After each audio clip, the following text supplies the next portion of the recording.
जय हिंद दोस्तों, कैसे हैं आप सब। तो आशा करते हैं आप सब अच्छे होंगे। आज हम लोग देखेंगे बिहार फायरमैन का प्रैक्टिस सेट 9 देखेंगे। आपको 8 तक प्रोवाइड किया जा चुका है। यदि आप लोग नहीं देखे हैं तो प्लेलिस्ट में जाइए, वहां पर आपको सारे वीडियोज मिल जाएंगे। और यह जो हम लोग प्रैक्टिस सेट चला रहे हैं तो स्पार्क पब्लिकेशन से चला रहा है, जिसमें आपको टोटल 20 सेट दिया गया है, जिसमें से 15 जो सेट है वो आपका मॉडल सेट है और 5 जो है वो प्रीवियस ईयर का है। तो प्रीवियस ईयर का हम लोगों ने कहीं ना कहीं इसको चला दिया है, तो हम लोग 15 मॉडल सेट को ही देखेंगे।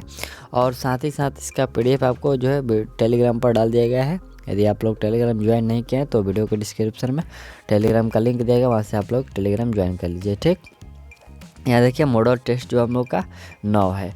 यहाँ से पहला जो प्रश्न है, और साथ ही साथ आप लोग जो इसमें हम लोग 90 प्रश्न को अटैम्प्ट कर रहे हैं, तो इसमें आप लोग अपना स्कोर भी देते चलिएगा, क्योंकि आप लोग कोशिश करिएगा कि इस 90 में से आप लोग 60 से 65 जो प्रश्न है उसको आप लोग सही कर पाएँ, ताकि आपका जो स्कोर हो वो अच्छा रहेगा। चलिए, यहाँ पर पहला प्रश्न हम लोग का है कि भारत और पाकिस्तान के बीच की सीमा का निर्धारण किसने किया था। देखिए, जो भारत और पाकिस्तान के बीच सीमा का निर्धारण है, यह निर्धारण किया गया था सर कैरिफ रेडक्लिफ के द्वारा। ठीक, सर कैरिल रेडक्लिफ के द्वारा यह जो सीमा का निर्धारण किया गया था। चलिए, अगला प्रश्न हम लोग का है कि गोवा को पुर्तगालियों से कब आज़ाद करवाया गया था। तो गोवा को पुर्तगालियों से आज़ाद जो करवाया गया था, यह आपको 1961 में आज़ाद कराया गया था। ठीक, अंततः 61 में गोवा को मुक्त कराया गया था, लेकिन इसमें ऑप्शन नहीं है, तो आप इसमें इनमें से कोई नहीं कर लीजिएगा। ये जो एक एक्यूरेट समय होगा 19 दिसंबर 1961। ठीक, 19 दिसंबर 1961 को गोवा को जो है पुर्तगालियों से आज़ाद कराया गया था।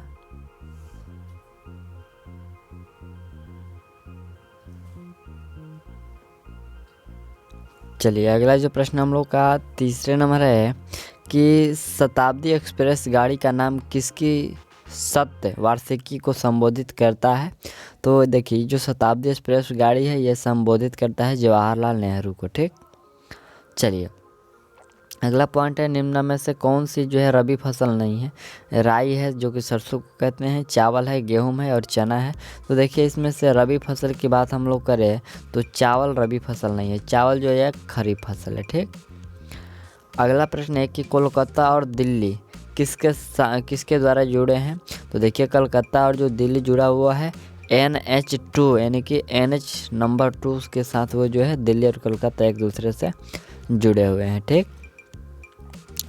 चलिए, अगला प्रश्न यहाँ से हम लोग का है कि भारत का सबसे सूखा भाग। तो भारत का सबसे सूखा भाग पश्चिमी राजस्थान हो जाएगा। अगला है कि मुंबई हाई किससे संबंधित है। तो जो मुंबई हाई है ये संबंधित है पेट्रोलियम से। अगला पॉइंट है कि भारत ने दशामिक मुद्रा प्रणाली किस वर्ष शुरू किया। तो दशामिक मुद्रा प्रणाली भारत के द्वारा 1957 में शुरू किया गया। नेक्स्ट पॉइंट है कि निम्न में से किस वस्तु का केवल विनिमय मूल्य है। तो विनिमय मूल्य केवल है आपका हीरा जो होता है, केवल इसका विनिमय मूल्य है। अगला प्रश्न है कि भारत का कुल कितना भौगोलिक क्षेत्र वन भूमि है। तो यहाँ पर आपका जो 23% जो है भौगोलिक क्षेत्र भूमि है। अगला है कि महोप का 4 शब्द में कौन सी संधि है। तो महोप का 4 जो शब्द है इसमें संधि की बात करें तो गुण संधि है। राइट आंसर डी हो जाएगा। चलिए, अगला प्रश्न यहाँ से हम लोग का 12 नंबर प्रश्न है कि राज्य के लिए निर्वाचन याचिका का जो निर्णय करने का अधिकार किसको है। तो यह निर्णय करने का अधिकार उच्च न्यायालय को है। राइट आंसर यहाँ पर आपका सी हो जाएगा। चलिए, अगला जो प्रश्न हम लोग का 13 नंबर है कि संघीय सूची में कितने मदे हैं। तो इसमें मदों की संख्या की बात करें तो हो जाएगा आपका 97 मदे हैं। अगला है कि निम्नलिखित में से कौन शब्द जो है विषम संयोजन कौन सा है। ठीक, यहाँ पर विषम संयोजन कौन सा शब्द है। यहाँ पर है कि रस्सी जो तद्भव, सरकारी जो फारसी, लीची है तुर्की, पुरोहित ये तत्सम। तो इसमें जो विषम की हम लोग बात करें वो भिन्न है, वो कौन सा है, वो लीची जो है तुर्की इसमें आपका भिन्न है। राइट आंसर यहाँ पर आप लोग सीख लीजिएगा। अगला पॉइंट है कि संविधान में मूल कर्तव्य कब शामिल किया गया। तो भारत ने संविधान में जो मूल्य कर्तव्य को शामिल किया गया था वह 1976 में शामिल किया गया था। राइट आंसर इसमें आपका बी हो जाएगा। चलिए अगला प्रश्न है कि देश में छोटे किसानों को परिभाषित किया गया है वे किसान जिसके पास जोत क्षेत्र है। तो जिसके पास जोत क्षेत्र की जो होगा 1 से 2 हेक्टेयर उसको छोटे किसानों को रूप में परिभाषित किया गया है। अगला प्रश्न है कि भारत में राष्ट्रीयकृत बैंकों की संख्या है। तो भारत में राष्ट्रीयकृत बैंकों की संख्या 20 है। अगला पॉइंट है कि 1854 से 1856 ईस्वी में क्रीमियम युद्ध किनके बीच लड़ा गया। तो देखिए जो क्रीमियम युद्ध लड़ा गया था वह है तो रूस और तुर्की के बीच क्रीमियम का युद्ध लड़ा गया था। राइट आंसर ए हो जाएगा। अगला हम लोग का प्रश्न है कि लास्ट सपर एक प्रसिद्ध रेनेसां चित्रकारी किसको यहाँ पर किसकी श्रेष्ठ कृति है। ठीक, तो यह श्रेष्ठ जो कृति है लियोनार्डो दा विंची की। राइट आंसर सी कर लीजिएगा। अगला हम लोग का है कि बरहा मिहिर थे। तो जो बरहा मिहिर थे वह थे आपको एक प्राचीन खगोलविद एस्ट्रोनॉमर थे। राइट आंसर डी हो जाएगा। अगला है कि स्वयं अपने से बात करने वाला। तो स्वयं अपने से बात करने वाला को स्वागत भाषी कहते हैं। क्या कहते हैं? स्वागत भाषी। राइट आंसर बी हो जाएगा। अगला प्रश्न यहाँ से हम लोग का 23 नंबर जो प्रश्न है वह प्रश्न है कि बिभ्रंश घाटी बनती है। तो जो बिभ्रंश घाटी बनती है यह है आपको 2 भ्रंशों के बीच की बनती है। राइट आंसर इसको बिभ्रंश घाटी कहते हैं। अगला प्रश्न देखिए यहाँ पर हम लोग का है कि अफ्रीका में अस्वान डैम द्वारा बनाई गई झील है। तो अस्वान डैम जो द्वारा जो बनाई गई झील है वो नासेर झील है। अगला प्रश्न देखिए यहाँ पर कह रहा है कि the sharpness of our life comes when we bring more and more awareness to ... moment.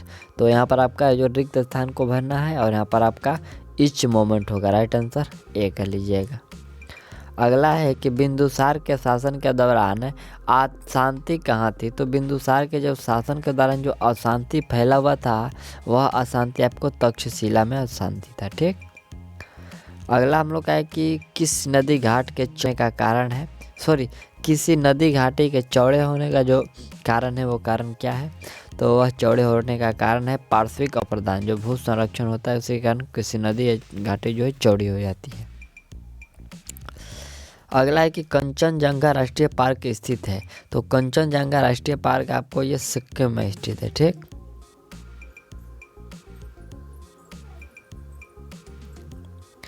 अगला प्रश्न है कि भारत का जीव मंडल रिजर्व नंदा देवी यूनेस्को किस राज्य में स्थित है। तो जो नंदा देवी यूनेस्को है ये आपको उत्तराखंड में है। राइट आंसर ए हो जाएगा। अगला पॉइंट है कि किसी मरु क्षेत्र में मृदा अपरदान को रोका जा सकता है। तो उस मृदा अपरदान को पेड़ लगाकर या वन रोपण करके द्वारा उसको मृदा अपरदान को रोका जा सकता है। ठीक, अगला प्रश्न हम लोग का 30 नंबर जो प्रश्न है कि भारत में तेल की पहली परिष्करणशाला जो है स्थापित की गई थी। तो परिष्करणशाला जो भारत में तेल की पहली की गई थी स्थापित, यह आपको स्थापित की गई थी डिगबोई में। राइट आंसर सी हो जाएगा। अगला प्रश्न देखिए यहाँ पर है कि select the one which best expresses the meaning of the given words। यहाँ पर है कि मॉडर्न का यहाँ पर जो हम लोग का गिवन वर्ड खोजना है क्योंकि कौन सा होगा। तो देखिए यहाँ पर आपका जो राइट आंसर होगा वह होगा बीटर। राइट आंसर सी कर लीजिएगा। ठीक, चलिए अगला प्रश्न देखिए यहाँ पर हम लोग का प्रश्न है 32 नंबर है कि गंधार कला जो मिश्रण थी। तो गंधार कला मिश्रण थी आपको मूर्ति कलाओं की भारतीय और यूनानी शैलियों का मिश्रण थी। राइट आंसर ये हो जाएगा। अगला प्रश्न हम लोग का है कि निम्नलिखित में से किस वाक्य में आक्रामक क्रिया है। तो देखिए यहाँ पर 4 ऑप्शन दिए गए, इसमें से कौन से वाक्य में आक्रामक क्रिया है। तो इसमें देखिए गेहूं पीस रहा है, इसमें आक्रामक क्रिया है। राइट आंसर ए हो जाएगा। अगला हम लोग का प्रश्न है कि बीणा पाणी का पर्यायवाची शब्द है। तो बीणा पाणी का जो पर्यायवाची शब्द है वह शब्द है आपका सारस्वती। बीणा पाणी का पर्यायवाची शब्द सारस्वती होगा। राइट आंसर कर लीजिए। अगला प्रश्न हम लोग का 35 नंबर है कि अल्प अधिकार में होते हैं। तो अल्प अधिकार में जो होते हैं कुछ विक्रेता होते हैं। ठीक, अगला प्रश्न है कि भारत में राष्ट्रीय आय का आकलन किया जाता है। तो भारत में राष्ट्रीय आय का जो आकलन किया जाता है वह आपको उत्पाद और आय विधियों के द्वारा आकलन किया जाता है। राइट आंसर बी हो जाएगा। चलिए अगला जो प्रश्न हम लोग का 37 नंबर है कि किसी उत्पादक फर्म के लिए अल्पकाल में नियत लगती होगी। तो यह नियत जो लगती होगी वह सदा स्थिर और नियत लगती होगी। ठीक, अगला प्रश्न है कि फासिज्म में विश्वास करता है। तो फासिज्म में जो विश्वास करता है वह आपको एक दल की प्रणाली में विश्वास करता है। राइट आंसर सी हो जाएगा। अगला प्रश्न है कि निम्न में से कौन सा आयोग संवैधानिक निकाय नहीं है। तो संवैधानिक निकाय इसमें से नहीं है, वह राइट आंसर आपका कर्मचारी चयन आयोग जो है संवैधानिक निकाय नहीं है। राइट आंसर सी हो जाएगा। अगला है कि भारत में पुर्तगालियों का पहला गवर्नर था। तो भारत में पुर्तगालियों का जो पहला गवर्नर की हम लोग बात करें तो वह था आपका डी अल्मीड़ा। कौन था? डी अल्मीड़ा, जो भारत में पुर्तगालियों का पहला गवर्नर था। ठीक, चलिए अगला प्रश्न हम लोग का है कि विलियम बेंटिक द्वारा निम्न में से किस सुधारक उपाय को लागू नहीं किया गया था। पहला है कि दस्ता का अंत, ठगों का दमन, सती प्रथा का अंत और धर्म में परिवर्तन के कारण असमर्थताओं को दूर करना। इसमें से कौन सा इसमें उसके द्वारा लागू नहीं किया गया था? विलियम बेंटिक के द्वारा। तो ध्यान दीजिएगा, जो दस्ता का अंत है ये विलियम बेंटिक के द्वारा नहीं किया गया था। राइट आंसर इसमें आपका कौन सा हो जाएगा? राइट आंसर ए कर लीजिएगा। ठीक, ये जो है गलत है, विलियम बेंटिक का कार्य नहीं है। चलिए अगला प्रश्न देखिए हम लोग का यहाँ से 42 नंबर प्रश्न है कि अमेरिका के स्वतंत्रता युद्ध के दौरान ब्रिटेन के विरुद्ध लड़ने के लिए थॉमस पेन के किस काम ने औपनिवेशी लोगों को प्रेरित किया था? तो यह प्रेरित जो किया गया था यह आपको सामान्य बुद्धि के लोगों को प्रेरित किया गया था। राइट आंसर डी हो जाएगा। चलिए अगला जो प्रश्न यहाँ से हम लोग का है कि कौन से वृक्ष जाति पर्णपात वनस्पति से संबंधित नहीं है। तो जाति, यहाँ पर जाति पर्णपात वनस्पति से जो संबंधित नहीं है वह होगा देवदार। राइट आंसर बी हो जाएगा। चलिए अगला पॉइंट है कि तटीय मैदानों और उत्तरी भारत के मैदानों में उत्कृष्ट मृदा है। तो वह उत्कृष्ट मृदा जलोढ़ है। राइट आंसर ए हो जाएगा। अगला है कि प्रचुर मात्रा में भूमिगत जल वाली और जल का खुला प्रवाह होने देने वाली चट्टानें कहलाती है। तो ये सभी चट्टानें जो कहलाती है जलभर या जलभित चट्टानें कहलाती हैं। राइट आंसर डी हो जाएगा। अगला प्रश्न देखिए, यहाँ से हम लोग का प्रश्न है कि यहाँ पर rearrange the part of the sentence in correct order. जैसे कि सेविंग द ट्रीज, तो यहाँ पर है कि रिक्वायर अ मच, तो यहाँ पर है बिगर बगेस्ट, तीसरा इसमें पी आर है और पी क्यू आर है, और फिर कह रहा है कि ऑफ यूरोपियन फॉरेस्ट। तो देखिए इसमें से कह रहा है कि कौन सा ऑर्डर जो है सही है इन तीनों में से। तो देखिए इसमें से जो तीनों ऑर्डर है इसमें आपका कौन सा, यानी कि से व्यवस्था क्रम के आप सारा आपको इसको सजाना है। ठीक, तो देखिए इसमें जो आपका राइट आंसर होगा पहले होगा ऑफ यूरोपियन फॉरेस्ट, उसके बाद होगा रिक्वायर मच, और फिर यहाँ पर होगा आपका बिगर बगेट। तो ऑप्शन इसमें आपका जो सी है वो करेक्ट होने वाला है। ठीक, चलिए अगला प्रश्न है क्या यहाँ से हम लोग का प्रश्न है कि select the alternative which best express the meaning of the idiom of the idiom और फ्रेज। देखिए यहाँ पर कि आ वेट ब्लैंकेट, यहाँ पर इस मुहावरे का सही अर्थ बताना है। तो इस मुहावरे का सही अर्थ होगा अ पर्सन हु डिकोग्रेस एंजॉयमेंट और इंथोजियम। राइट आंसर यहाँ पर आप क्वेश्चन जो है बी वो राइट आंसर है। ठीक, अगला 48 नंबर प्रश्न है कि select the one which is opposite in meaning of the given word. जैसे कि यहाँ पर लोथ है तो इसका अपोजिट मीनिंग क्या होगा विलोम शब्द में, जैसे कि एंटोनम पूछता है तो उसी प्रकार से इसमें क्या होगा। तो देखिए इसका राइट आंसर होगा लाइक होगा। ठीक, राइट आंसर डी कर लीजिएगा। चलिए अगला जो हम लोग का प्रश्न 49 नंबर है कि निम्न में से कौन सा दिन किसी विख्यात भारतीय के जन्मदिन का समकालीन नहीं है। जैसे कि है बाल दिवस। बाल दिवस तो ये आपको 14 नवंबर को मनाया जाता है, जिसमें पंडित जवाहरलाल का जन्म हुआ था। गांधी जयंती 2 अक्टूबर को मनाया जाता है, इसमें महात्मा गांधी का जन्म हुआ था। और राष्ट्रीय विज्ञान दिवस है और शिक्षक दिवस है। तो देखिए यहाँ पर शिक्षक दिवस के दिन भी डॉक्टर सर्वपल्ली राधाकृष्णन का जन्म हुआ था।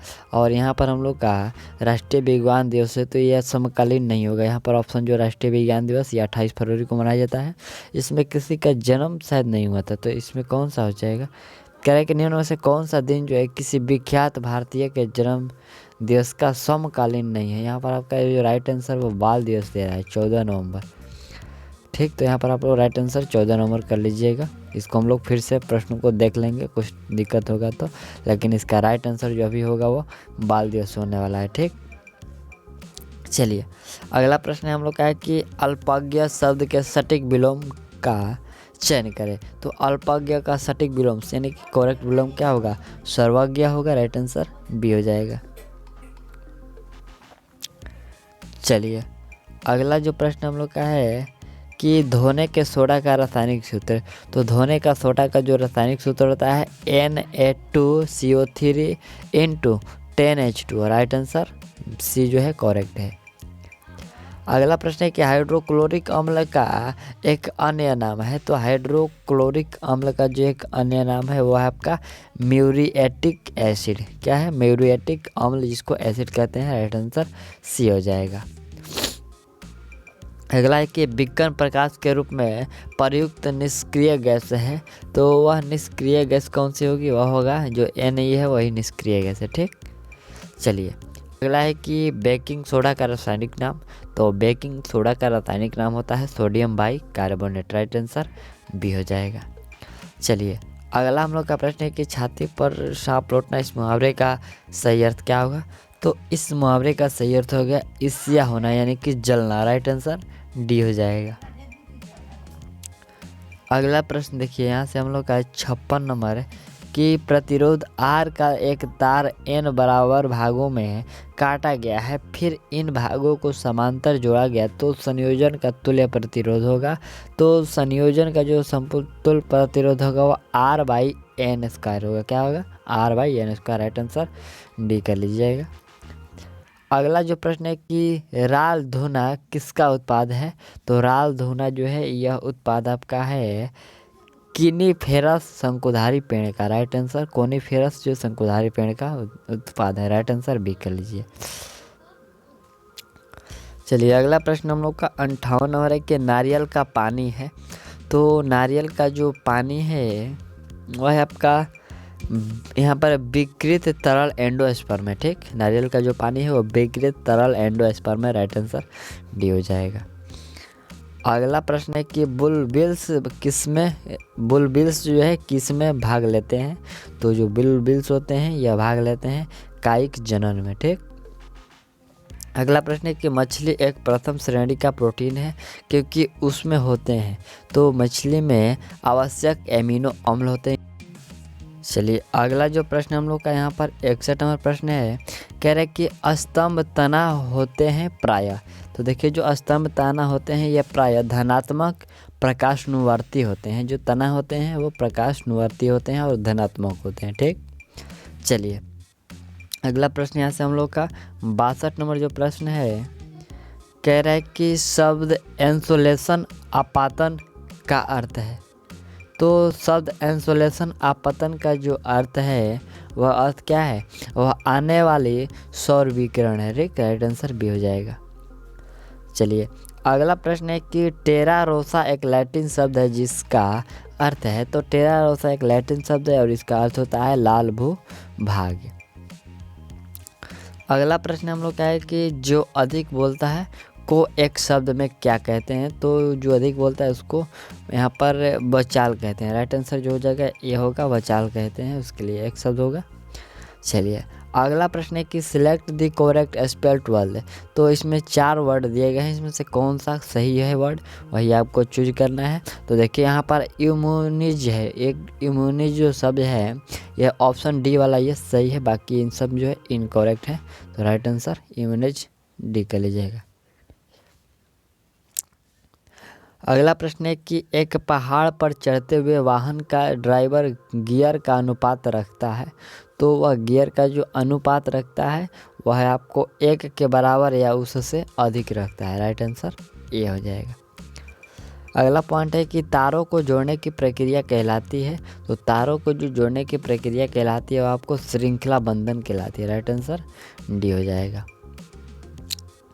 अगला है कि कंप्यूटर में गणनाएं करने के लिए कौन सा अवयव मुख्यतः उत्तरदायी होते हैं। तो इसमें जो अवयव उत्तरदायी होते हैं वह अवयव हैं आपका arithmetic logic unit. Arithmetic logic unit जो होते हैं कंप्यूटर में गणनाएं करने के लिए मुख्यतः उत्तरदायी होते हैं। अगला है कि एसीबी जो लघु पतन के मामलों में विद्युत की पूर्ति को काट देता है यह काम करता है। तो देखिए यह जो काम करता है धारा के चुंबकीय प्रभाव पर यह कार्य करता है। राइट आंसर ये होगा। अगला पॉइंट है कि स्थिर गति के साथ वृत्ताकार पथ पे चल रही वस्तु का जो होती है क्या होती है स्थिर गति के साथ वृत्ताकार पथ पर चल रही वस्तु का होती है, तो यह होती है चर त्वरण होती है। ठीक है, राइट आंसर ये हो जाएगा, यह चर त्वरण होती है। अगला पॉइंट है रिक्त स्थान करे कि काम की वह मात्रा जो तंत्र प्रति एकक समय में कर सकता है, तो वह कौन सा होगा। देखिए यहाँ पर आपका राइट आंसर है कि संवेग प्रवाह काम की वह मात्रा है जो तंत्र प्रति एकक समय में कर सकता है। राइट आंसर ये हो जाएगा। नेक्स्ट जो प्रश्न है कि संयोजक अणु एक उदाहरण है। तो यह एक उदाहरण जो है आपका यहाँ पर संयोजक एक अणु उदाहरण है। पहला है सोडियम क्लोराइड, दूसरा है लेड क्लोराइड और तीसरा जो है इसमें और भी ऑप्शन है 2। इसमें आप पता नहीं कि कार्बन टेट्राक्लोराइड, तो जो दूसरा ऑप्शन है वो कार्बन टेट्राक्लोराइड है। राइट आंसर सी हो जाएगा। अगला है कि कनक में कौन सा अलंकार है। ये 2 कनक लिखा गया है, तो इसमें कौन सा अलंकार है पूछा गया है। तो इसमें आपका उत्प्रेक्षा जो है अलंकार है। ठीक।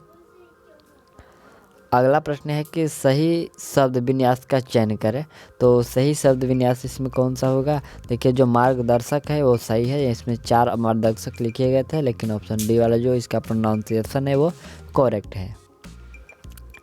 अगला पॉइंट है कि एल्यूमिनियम ऑक्साइड होता है। तो एल्यूमिनियम ऑक्साइड जो ये होता है यह आपको उभयधर्मी अम्ल होते हैं। ठीक, एल्यूमिनियम ऑक्साइड जो होते हैं वो उभयधर्मी अम्ल होते हैं। अगला प्रश्न हम लोग का है कि दक्षिण भारत के किस वंश के शासक ने धर्मराज की उपाधि की थी। तो धर्मराज का उपाधि पश्चिम गंग के जो किए थे। दक्षिण भारत के किस वंश के शासक ने, तो पश्चिमी गंग के शासक ने धर्मराज की उपाधि धारण की थी। राइट आंसर डी होगा। अगला प्रश्न हम लोग का है कि निम्नलिखित में से कौन मुगल काल में एक प्रमुख उद्योग था। तो मुगल काल में जो प्रमुख उद्योग था सूती वस्त्र का उद्योग था। अगला प्रश्न है कि सौरमंडल का सबसे बड़ा उपग्रह निम्नलिखित में से कौन है। तो सबसे बड़ा उपग्रह यहाँ पर गैनीमेड जो है वो आपका सौरमंडल का सबसे बड़ा उपग्रह है। राइट आंसर डी कर लीजिए। अगला जो पॉइंट है कि भारत का कौन सा भू आकृति विभाग प्राचीनतम है। तो प्राचीनतम जो होगा वह आपका प्रायद्वीपीय होगा। राइट आंसर सी हो जाएगा। अगला पॉइंट है कि बंगाल में भक्ति आंदोलन का प्रवर्तक किसे माना जाता है। तो बंगाल में भक्ति आंदोलन का प्रवर्तक चैतन्य महाप्रभु को माना जाता है।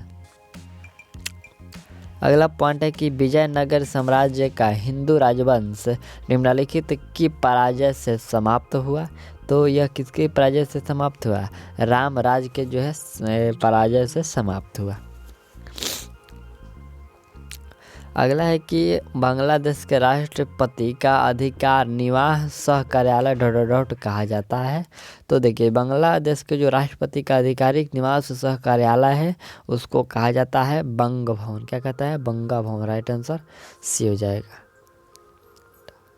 अगला हम लोग का यहाँ पर है कि सामान्य धातुएं होती है, तो धातुएं आघात वर्धनीयता, तन्य और ऊष्मा की कुचालक होती है। तो देखिए यहाँ पर जो सही होगा कि केवल 1 और 2 ऊष्मा की सुचालक होती है। धातुएं जो होती है ऊष्मा की सुचालक होती है, यहाँ पर कु लिखा गया है, तो इसमें केवल 1 और 2 जो है स्टेटमेंट इसका सही है। राइट आंसर ए का लीजिएगा।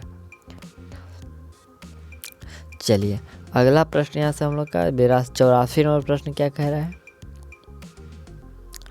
प्रश्न है कि डाल्टन के परमाणु सिद्धांत के अनुसार पदार्थ का सूक्ष्मतम अविभाज्य कण ... कहलाता है, तो वह अविभाज्य कण परमाणु कहलाता है। राइट आंसर बी हो जाएगा।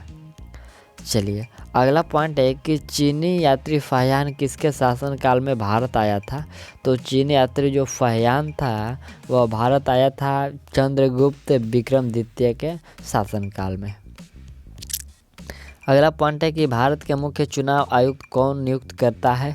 तो यह नियुक्त जो किया जाता है, यह आपको पूछा किसके द्वारा नियुक्त किया जाता है, तो यह भारत के राष्ट्रपति नियुक्त करते हैं। ठीक, चलिए अगला प्रश्न इसमें से है कि निम्नलिखित में से किसका कार्यकाल राष्ट्रपति की इच्छा पर निर्भर करता है। पहला है भारत के महान्यायवादी, दूसरा है राज्य के राज्यपाल, तीसरा है भारत के नियंत्रक तथा महालेख परीक्षक। तो यह जो होता है आपका भारत के महान्यायवादी और राज्यों के राज्यपाल का जो कार्यकाल है वो राष्ट्रपति के इच्छा पर निर्भर करता है। ऑप्शन जो है इसमें आपका ए और बी दोनों सही है। ठीक, अगला है कि जब किसी कांच के छड़ को रेशम से रगड़ा जाता है तो छड़ पर कौन सा आवेश होता है। तो उस समय छड़ पर धन आवेश होता है। अगला है कि निम्नलिखित में से कौन सा सामान्य परिस्थितियों में अमाशय के आंतरिक स्तर की इलेक्ट्रिक यहाँ पर आंतरिक स्तर की हाइड्रोक्लोरिक अम्ल को रक्षा करता है, यह पूछा गया है। तो यह रक्षा करता है आपको श्लेष्मा। राइट आंसर श्लेष्मा, राइट आंसर बी हो जाएगा। अगला जो प्रश्न है 90 नंबर की गर्म वायु ... तो देखिए जो गर्म वायु है वह आपको ठंडी वायु से हल्की होती है और इसलिए गर्म हवा ऊपर उठती है। ठीक, ठंडे वायु से जो हल्की होती है और इसलिए वो ऊपर उठती है। राइट आंसर इसमें आपका सी हो जाएगा। ठीक, चलिए 91 नंबर जो प्रश्न है ये आपका मैथ गणित का प्रश्न है। तो ये 10 जो मैथ का प्रश्न है आप लोग सॉल्व करिएगा और इसका जो PDF आपको जल्द दे दिया जाएगा। तो मिलते हैं अगले वीडियो में, तब तक के लिए थैंक्स और ऑल दी बेस्ट।